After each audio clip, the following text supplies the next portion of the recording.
On October 10th, the next version of Aether Gazer will arrive for all of us to enjoy. You all know what this means. New modifiers, new story, new features, and more.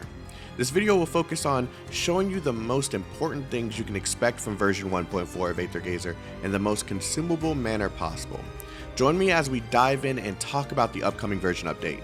Let's get it poppin'. Aether Gazer 1.4 will be titled Grand Centenary Ceremony, and as I mentioned, the update will arrive on October 10th. The story will continue exactly where we left off as Athena chases Ledon and Ron into the Source Lair. Without spoiling too much, after Athena's only weakness is used against her, which rendered her useless, Ledon uses the stolen artifacts in order to not only free himself from the mirror that he was sealed within, but also to enter the Source Lair using that same mirror. In this version, Athena and the Aether Gazer crew will chase after Ledon into the Source Lair in hopes to save Ron and protect the Sapphire Core, which is hidden in the depths of the Source Lair. We can expect 2 new S-rank characters, 2 new A-rank characters, as well as 1 rerun character in version 1.4 of Aether Gazer. The first will be Athena herself. Athena is an S-rank physical unit that comes from the Olympus Gen Zone and uses Divine Grace as a combat resource.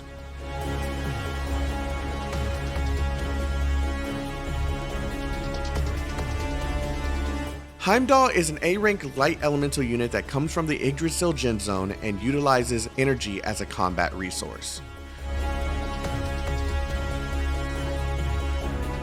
Both of these units will be available in the first half of the 1.4 update coming on October 10th. In the second half of the 1.4 update coming to Aether Gazer, we will be reintroduced to Oceanus as well as his adopted son, Enlil. Oceanus is an S-rank water elemental unit that comes from the Olympus Gen Zone and utilizes Trace as a combat resource. Enlil is an A-rank wind elemental unit that comes from the Asterism Gen Zone and utilizes Rage as a combat resource. Tsukuyomi will be returning as a rerun character, allowing new players to obtain her for the first time, as well as old players who have already obtained her to transcend her further. As usual, pull for characters you will actually enjoy playing, and keep in mind that the A-rank units will be obtainable via the events that take place at the same time. All new characters can be tested within the upcoming events, so you have time to make the decision and test them out before using your currency. Along with all of these characters, we can expect some new functionality as well. First up, the warp system, which adds a bit of customization to your characters and their builds. This system will allow you to enhance the power of your modifiers by adding additional warp skills to your sigils. These slots become activated once a sigil has reached level 40. The materials needed for this system will come from the variant hazard zone. This feature comes a bit early, which makes sense as it uses some of the other features originally released within version 1.4. The variant hazard zone will serve as this game's high difficulty game mode for the time being.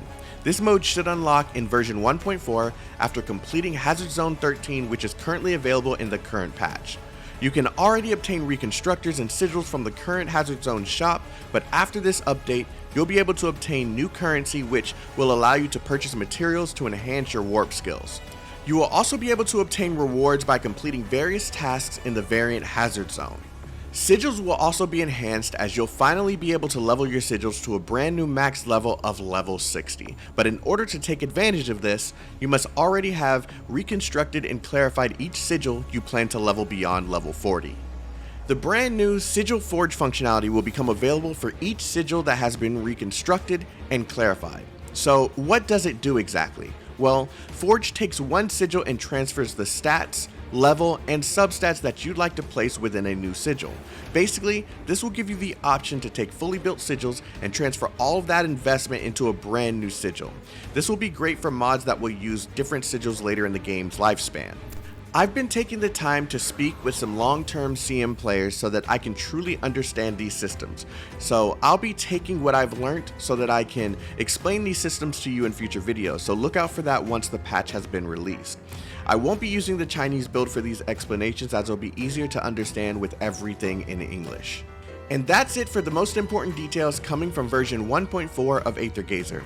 Let me know what you're excited for, and if there's anything else that you'd like to see or know about, let me know in the comments section below. Oh, and don't forget to like and subscribe as well. Have a wonderful day, stay healthy, stay safe, and stay chaotic. Peace out, everyone.